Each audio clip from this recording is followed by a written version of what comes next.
Good morning. Is the mic on working okay? Yes, okay, wonderful. Good morning and welcome to all of you today to our forum. My name is Mariana Proto. I'm the Director of General Education here at Bluffton University, and I am so grateful that you all have chosen this as one of the times to be here to earn your beloved arts and lecture credits. I am really excited about today's speaker and our topic, but please join me in welcoming Dr. Gerald Mast, who will introduce our speaker.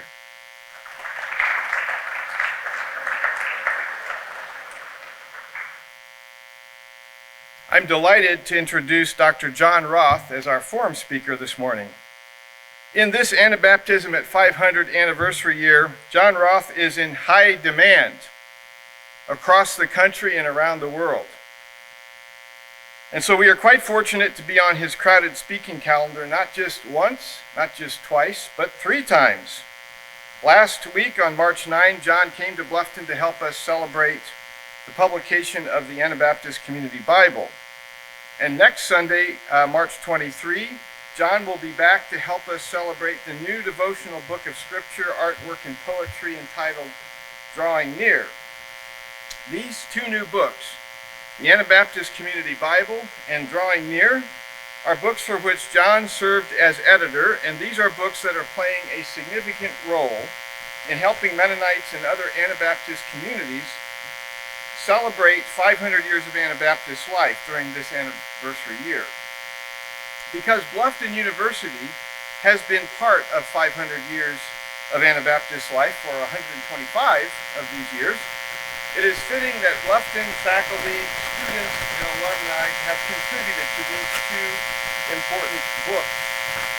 For example, 2 student Bible study groups at Bluffton contributed to the marginal notes of the Anabaptist Community Bible, and Bluffton faculty members contributed both to the Anabaptist Community Bible and to the Drawing Near book. The Drawing Near devotional book also included 4 Bluffton alumni.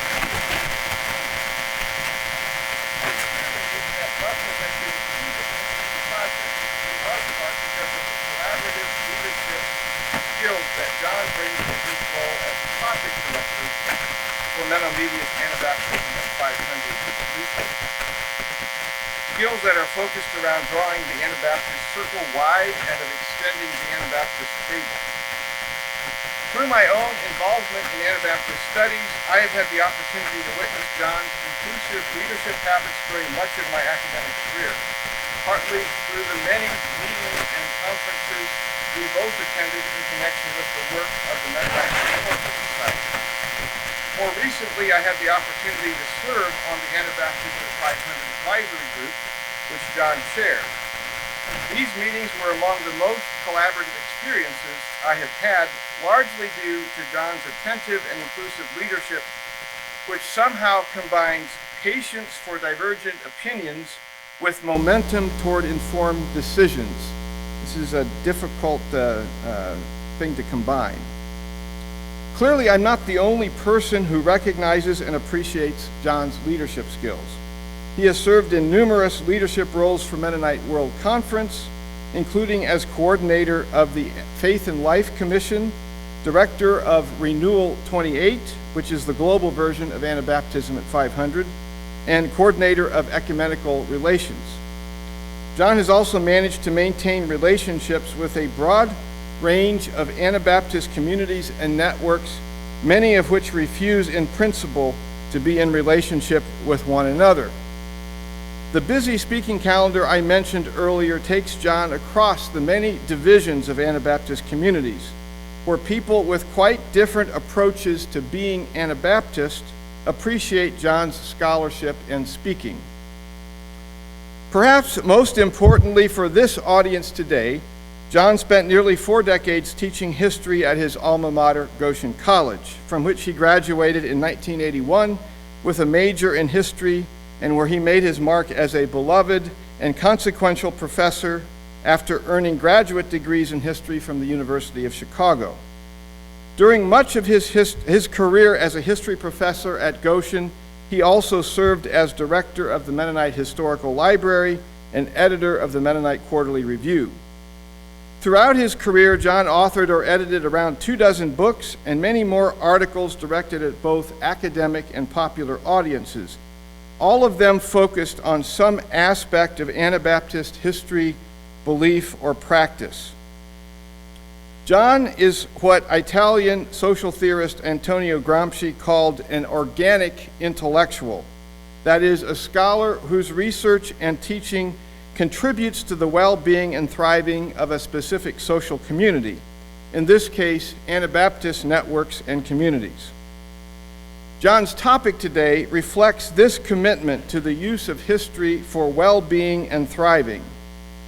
If for the past couple of months you have been wondering, what is this Anabaptism that people keep talking about and why does it matter? I think you may find that John Roth has an answer for you today. The title of his presentation is Living the Good Life, Insights from 500 Years of Anabaptism. Let's welcome John Roth.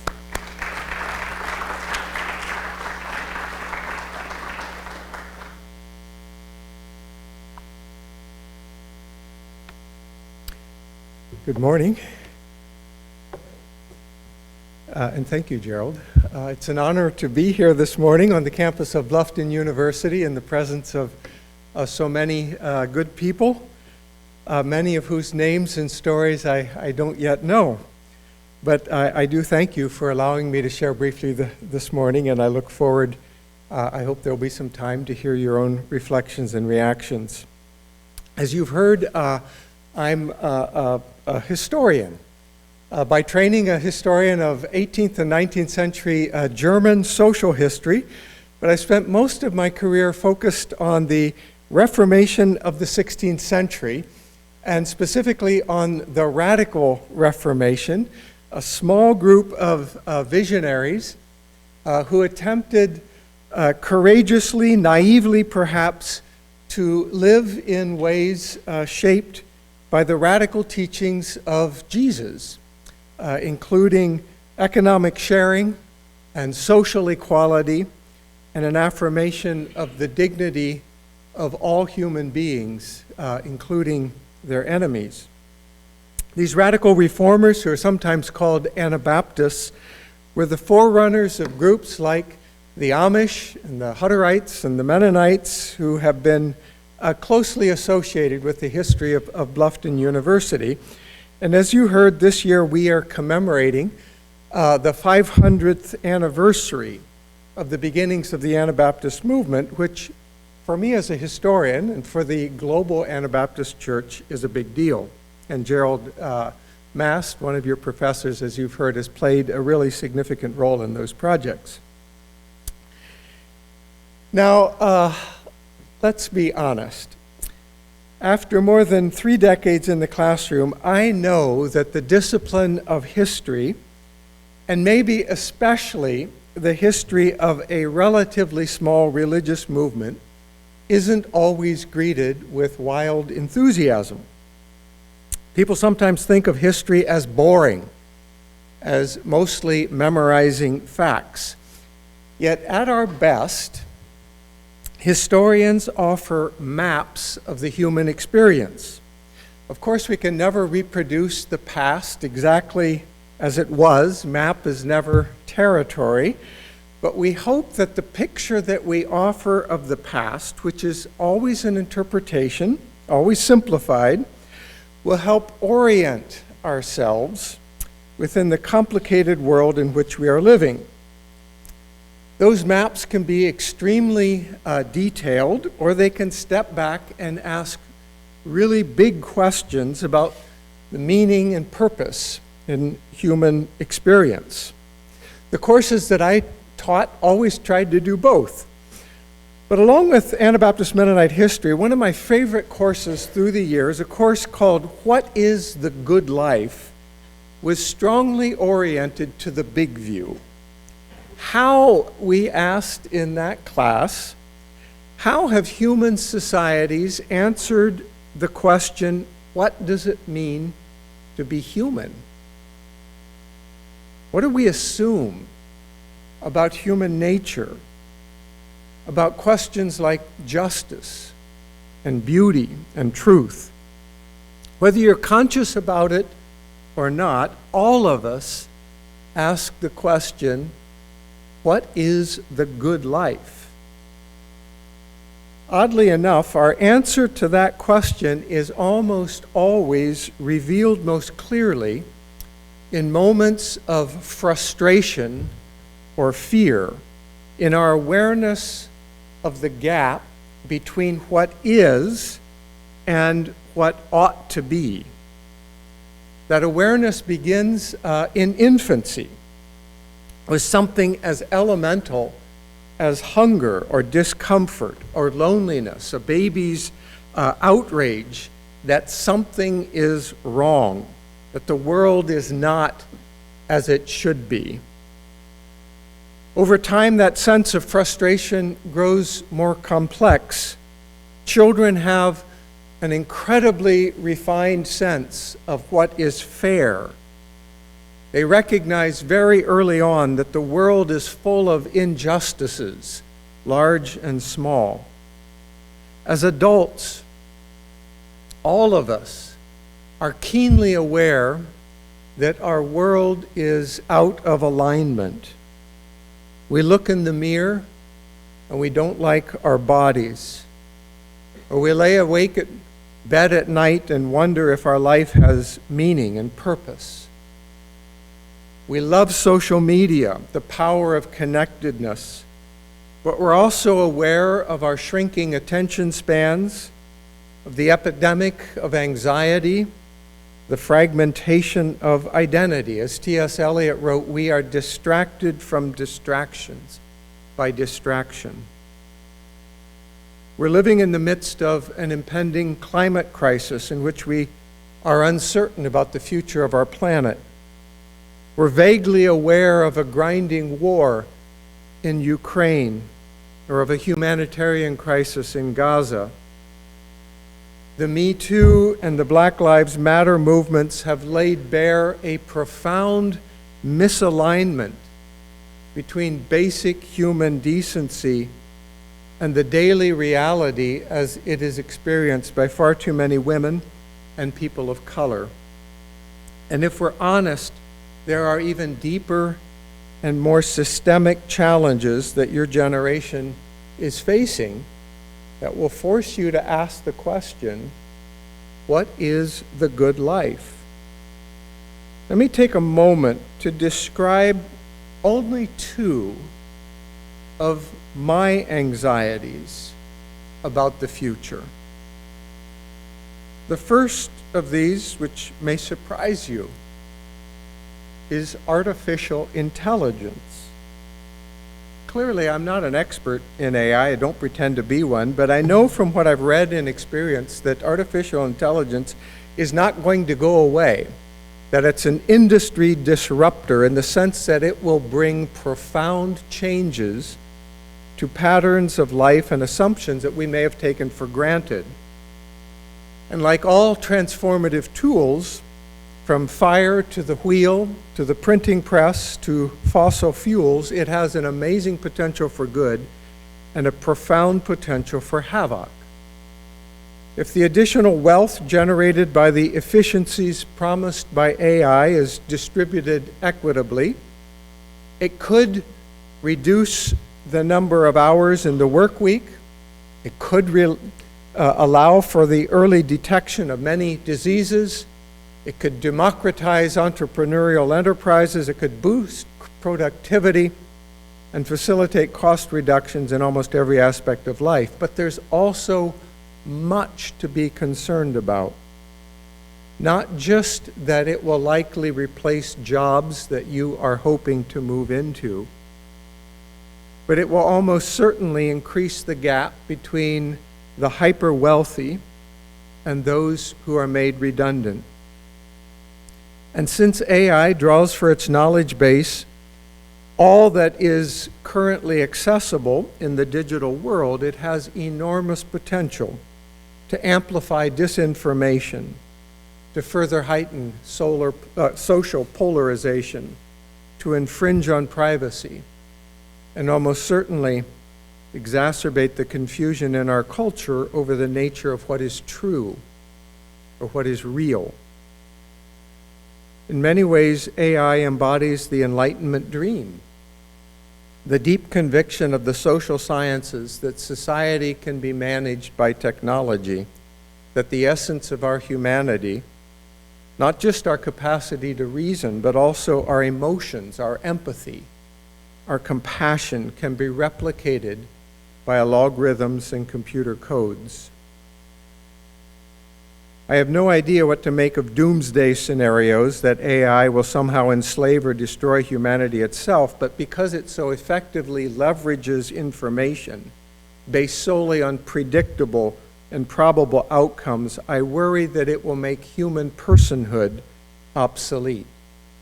That is, our capacity for empathy, for judgment, for intuition, along with the counterintuitive claims of all the major religions that we act not according to what is expedient, but on behalf of the least of these.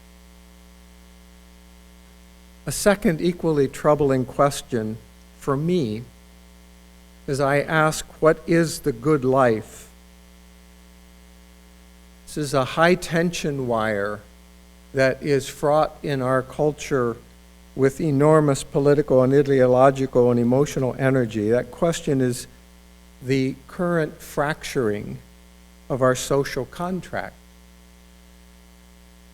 As a historian, I know that in the grand sweep of history, what we call civilization is a rare and fragile thing. We've grown up with the assumption that when we turn on water faucets, we can trust the water to be drinkable. We don't need to know what happens when we flush our toilets. We know that we can reliably trust that the lights will go on, that our furnaces will function, that our bridges are trustworthy, that highways will be cleared of snow, that our doctors will be competent, that insurance companies won't scam us, that a fire truck will come when called, that our children will be educated, that the weakest and most vulnerable in our society, that is our children, our elderly, and those with physical or mental limitations will be cared for, that our system of laws is intact, that courts can be trusted. I could list 100 other things that at their best have been assumptions for many people in North America, the countless fragile networks of social relationships and trust in institutions that are necessary for complex societies to function. Civilization is not just based on abstract documents like the Bill of Rights or legal codes. It's ultimately based on something much more elemental than that. Think of the miracle of the four-way stop sign, of the deeply ingrained awareness that taking turns enables traffic to flow smoothly and safely. Manners might be derided as a way of preserving class difference, but manners are also a measure of our capacity for self-restraint with a view towards the good of the whole. Even if not everyone happily accepts the code of conduct for what counts as civil behavior, the social contract seeks to balance individual freedoms with conformity to behavioral norms so that there can be loyal dissent. We can fundamentally disagree with another person's convictions without calling into question their humanity.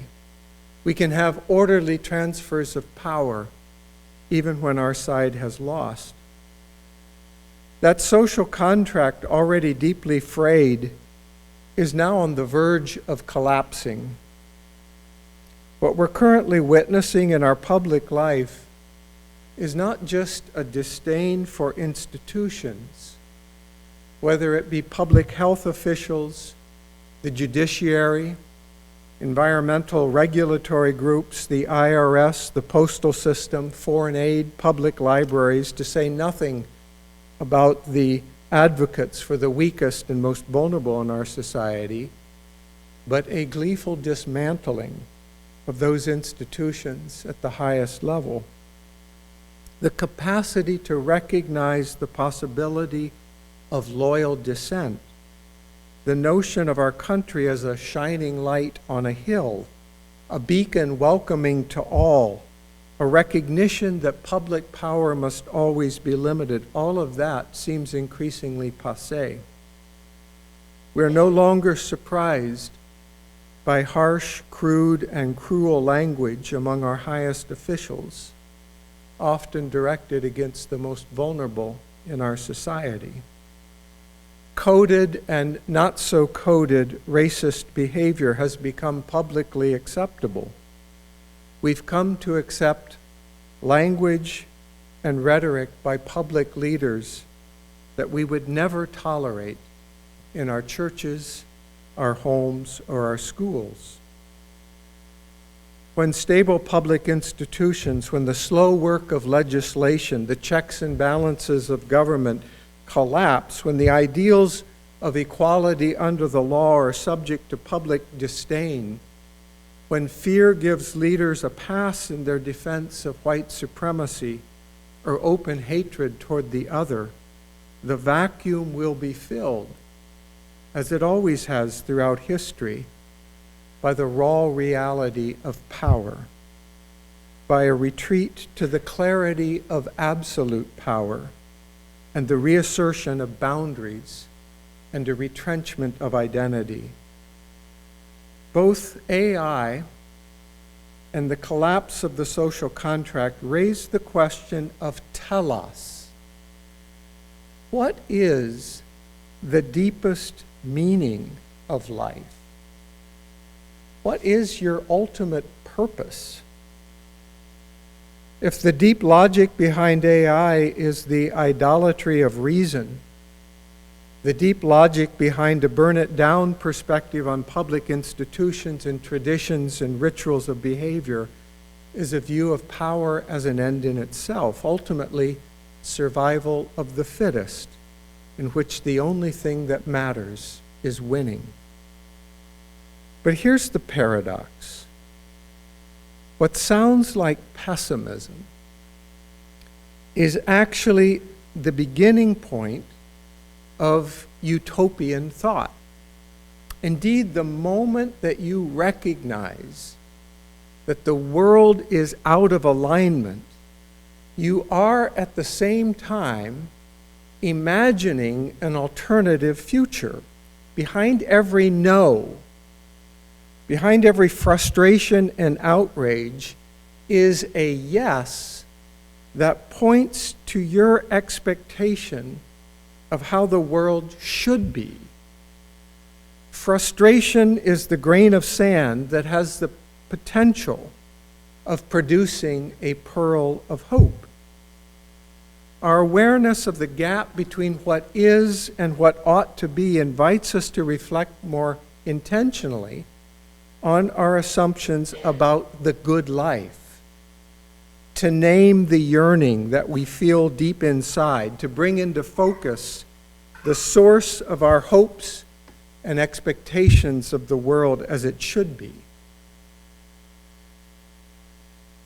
4 years ago, on Christmas Day, an Ariane 5 rocket blasted off in French Guiana, carrying with it the James Webb telescope. It was the largest, most powerful telescope ever built.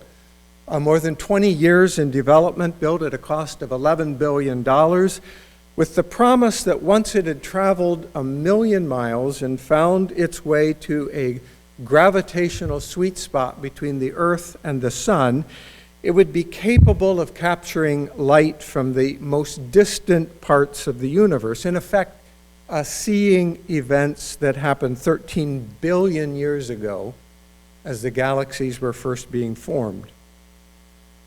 It was a project of stupendous complexity.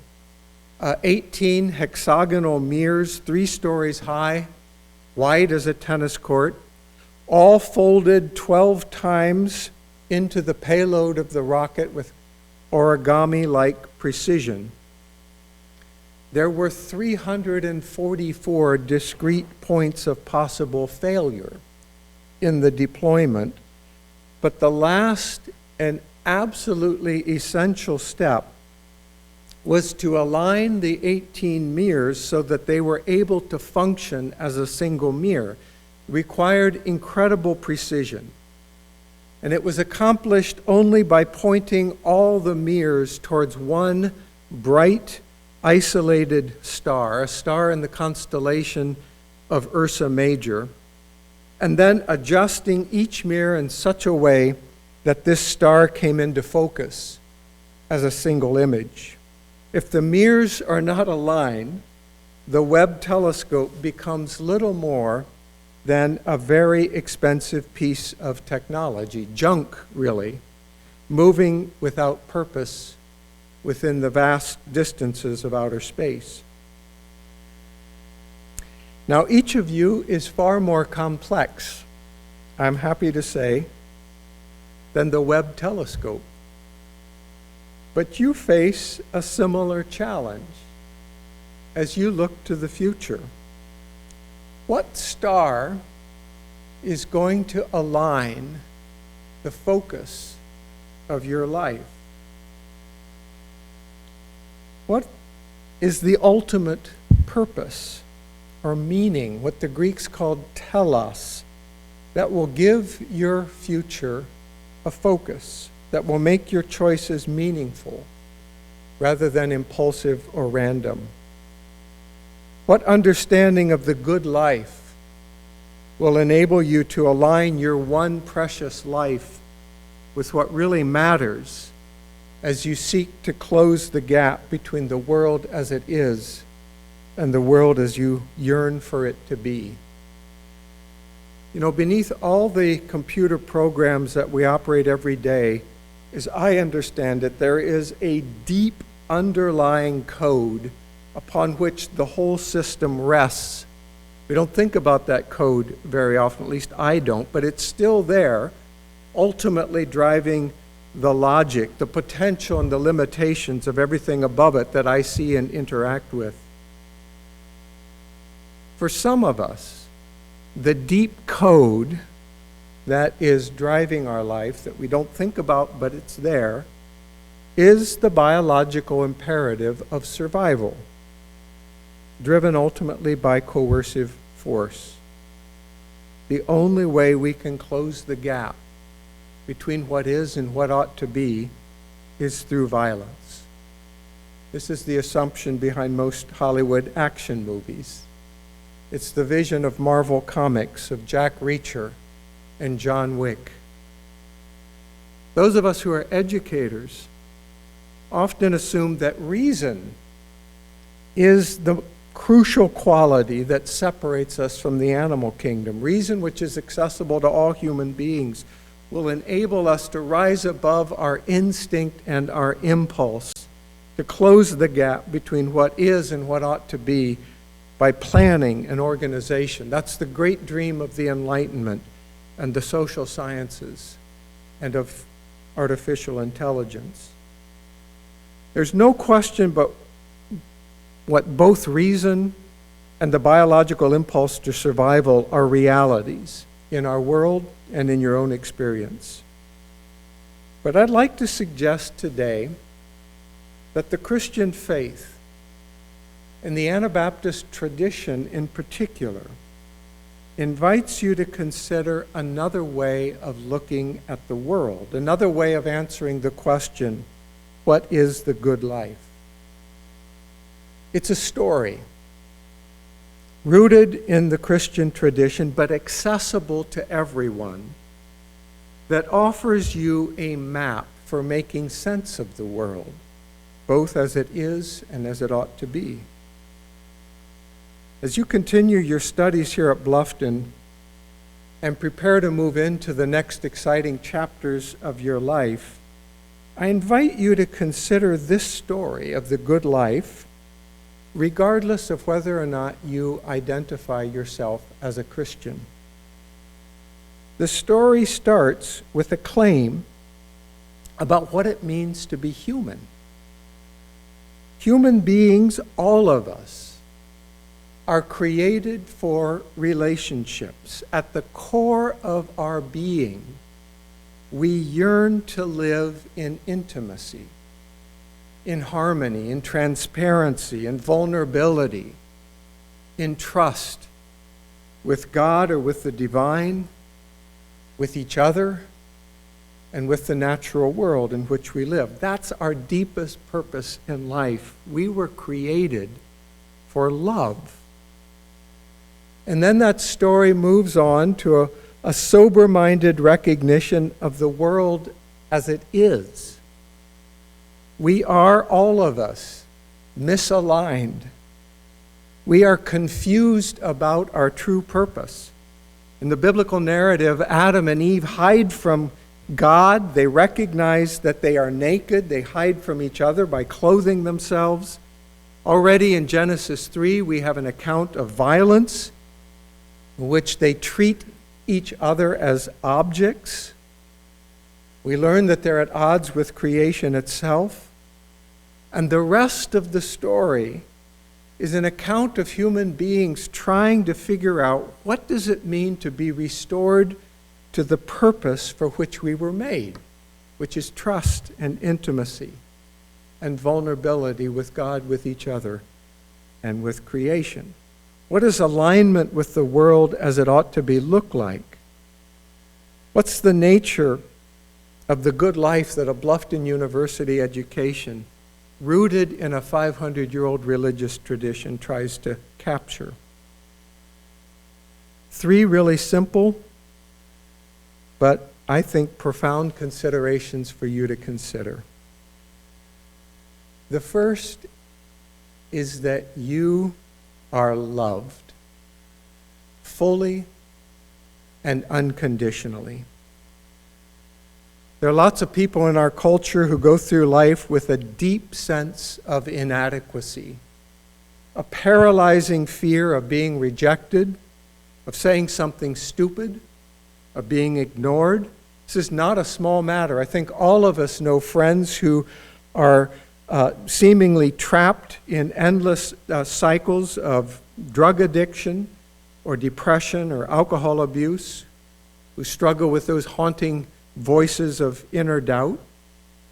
The story of the good life that I hope you hear at Bluffton is that you are a beloved child of God's, made in God's very image, loved by God, and created for a destiny. You have an inherent dignity. Those of you who are painfully shy, who wake up every morning feeling timid and afraid, you have been called blessed. Those of you who find yourself always at the edges of social circles, unsure about whether you fit in or not, God has welcomed you with open arms.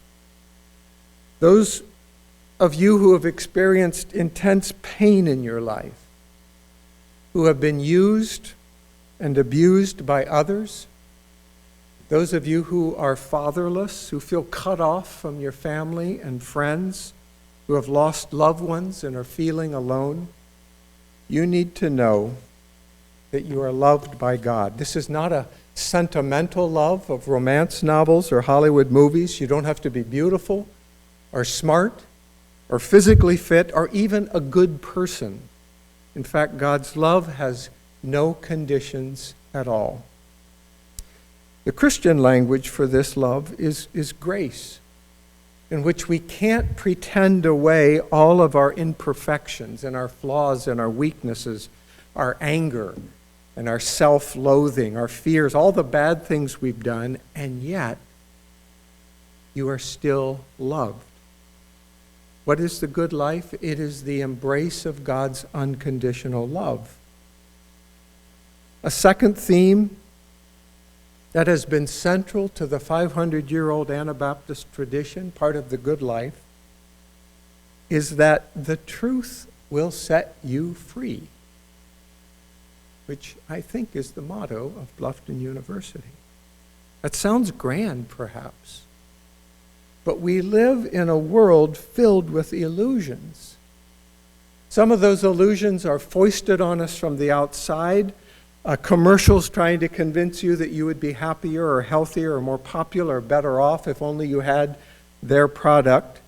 Or media messages promising you happiness through money or leisure or alcohol or sex or whatever turns you on. But many of these illusions come from within. They're self-created. We can become very skilled at disguising our selfishness, at appearing to be virtuous, pretending to be righteous, as we cover up our insecurities and our weaknesses. Part of the good life in the Anabaptist Christian tradition is the courage to see beneath appearances to a deeper reality and to name those realities openly and honestly. Let me name some of those truths. Our country spends nearly $3 billion every day on armaments. Every day, some 25,000 people around the world die of hunger. A community that ignores racism or gender inequality in its midst is not a true community. There are people all around us, perhaps some of you here today, who are so lonely that the only way to numb the pain is through alcohol or drugs or computer games or perhaps a long string of sexual conquests. Telling the truth doesn't always feel like good news. It often challenges our assumptions. It threatens the status quo. It names our deepest fears. It makes the world more complicated. And sometimes in our attempt to speak the truth about the world, we forget that God actually loves this world, even in all of its brokenness. But that's the message of the third point. The good life offers healing for the wounds of our broken world. Because you know that you are loved unconditionally, because you have the freedom to speak the truth and to live in truth, you are uniquely equipped to participate in the healing of our broken and fractured world, to help bridge the gap between the world as it is and the world as you know it ought to be. You were created for a purpose, to live in wholeness, in intimacy, in community, in communion, a wholeness that has been undone by human selfishness but waits to be restored. As students at Bluffton University, you are invited to take your part in the healing of our broken world. Those convictions which I am certain shine through in your courses and in the campus ethos recognize that the good life calls us to participate in the healing work of reconciliation and peacemaking. And indeed, you cannot fully experience the power of healing in your own life until you're ready to offer yourself in the healing of others. Loving enemies, showing compassion, offering forgiveness instead of retribution or retaliation. These are not Anabaptist or Mennonite doctrines. They are the natural, the inevitable response of those who have received that same kind of love from God. If those convictions are lived out, your calling, your vocation, regardless of your major, is really nothing more than to make God's love and truth and healing visible in the world. It's the vision of the good life extended outward to others. Whatever form it takes, be it public acts of service or private deeds of charity, may you extend the sacrament of peace when you help to heal some of the world's brokenness. Friends, we live in a big world. It's a vast and complicated world. But as you reflect on your own purpose and calling, as you choose your major and select your friends and then prepare to move on into the next exciting chapters of your life, I hope you'll have the courage to reflect deeply and honestly about your place in the world, to ask big questions about the star that will orient your life and your choices. And as you do so, know that you are loved. Dare to live a transparent life, ready to speak the truth, and do your part to heal a world that is divided and broken.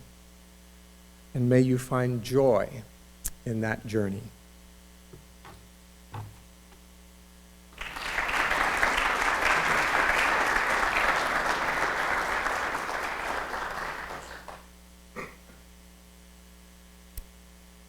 We have a few minutes left, and I'm going to give students a specific prompt as we reflect to kind of connect in with what you have experienced in becoming a scholar, I know, and revisit in capstone. So a lot of what Dr. Roth talked about falls in line with your work view and life view that you have reflected on in the past. So students, I invite you to take a couple of minutes with the person next to you. Just where do you see that overlap with those three themes and your own work view and life view?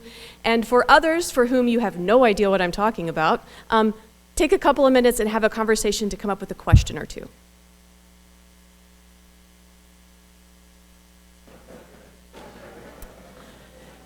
While we do not have time for lots of questions, I invite someone who has a burning question, go ahead and take the mic and ask.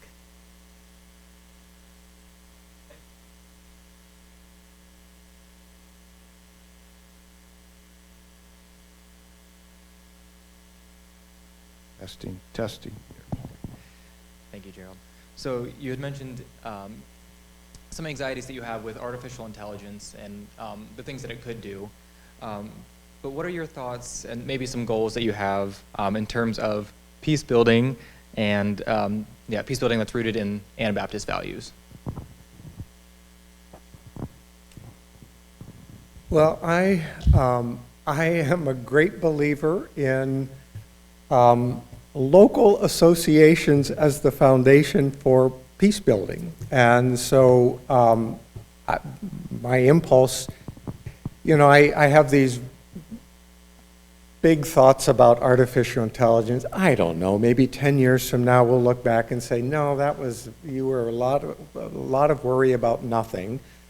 And maybe I'm Chicken Little saying the sky is falling when it comes to the social contract. Maybe we'll look up and say, no, things actually all worked out. When I think about those things, I can get paralyzed because social contract, who is in charge of the social contract? Well, you and me are, and the social contract begins with really basic things. It sounded like a throwaway line, but a four-way stop sign is not a small thing. It is a pattern of behavior in which we recognize we are connected with the lives of other people in very small, unassuming ways, and yet those ways matter. And I hope when you leave Bluffton, you continue to be on sports teams. I hope you're in book clubs. I hope you find ways of connecting with other people in your local community that bring added value to the communities that you're a part of. So that's where I would start, and it's not a small thing in my judgment. Okay. Is it quick? It's kind of a big question. 1 minute or less. Okay, I'll say it quick. So my impression is that to you, it seems that the world is very intentional and that everyone has a very specific purpose. What makes you think that it's not just by chance?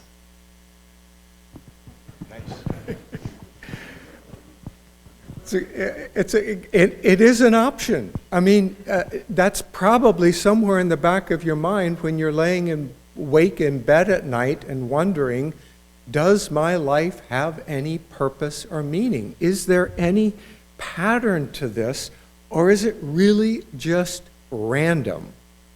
And that is an option, but it's a lonely option.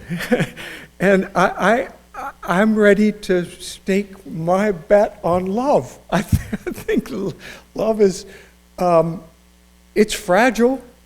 There's no guarantees, but it seems to me to be a truer story of my own deepest yearnings than the randomness, which is also a possibility. Thank you. You are dismissed.